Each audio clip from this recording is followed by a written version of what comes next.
Hi everybody, it's Elizabeth Quintanilla, Austin's marketing gunslinger and the founder of the Living with Health, and this is today's vlog. And well, I'm here at one of my favorite spots. All of you guys know I'm an extrovert. I can't hide it. I might be very empathic, I might be this, I might be that, and I'm known for being a really happy, positive person, but I make a lot of effort in choosing to be happy all the time. And I wanted to talk a little bit about that mind, body, spirit connection, because I'm going to talk on all three of those today in this one.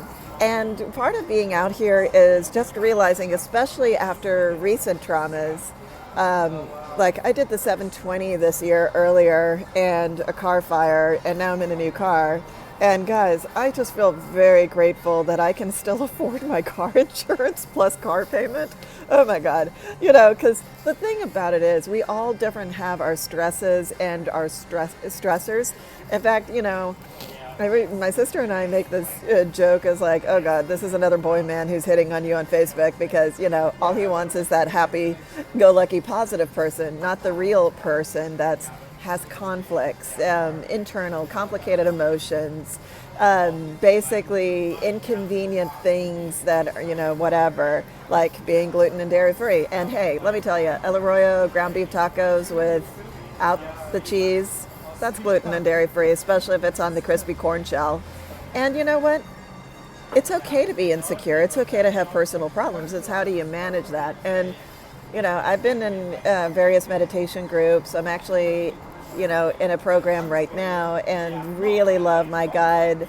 And I really was sad to see one of my peeps from my meditation group go away because she really helped me. Because one of the things is it's not whatever the current conflict is, it's figuring out the little roots of where that conflict actually came from and not reliving those experiences over again. So trauma, car fire leads to me thinking about my mom's death, leads me to thinking about this thing or that thing, or you have to be grateful because after the car fire I had really good friends. I got to be with people and I went sailing and got in second place. And obviously I really do love the sailing, but part of this is I'll be a world-class tactician, but hey, you know what?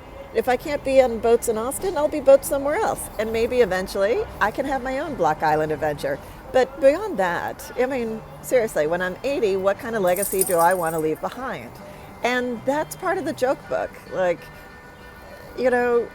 want to have a legacy like C.S. Lewis. Now, if you don't know who C.S. Lewis, my favorite book is actually the Screw Tape Letters. And as a Christian, I actually recommend everybody, whether you're Christian or not, to read it because it's all about letters written to how do you tempt someone? How do you deal with someone? Like gluttony, sex, other things like that. It's just you go realize pride and the 7 deadly sins and you go through it and then it was wait a minute here.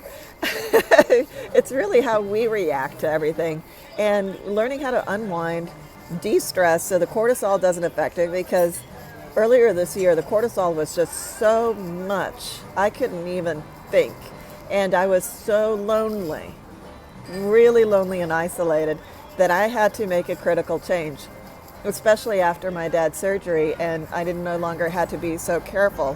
I've making a choice this year for Christmas not to see my dad.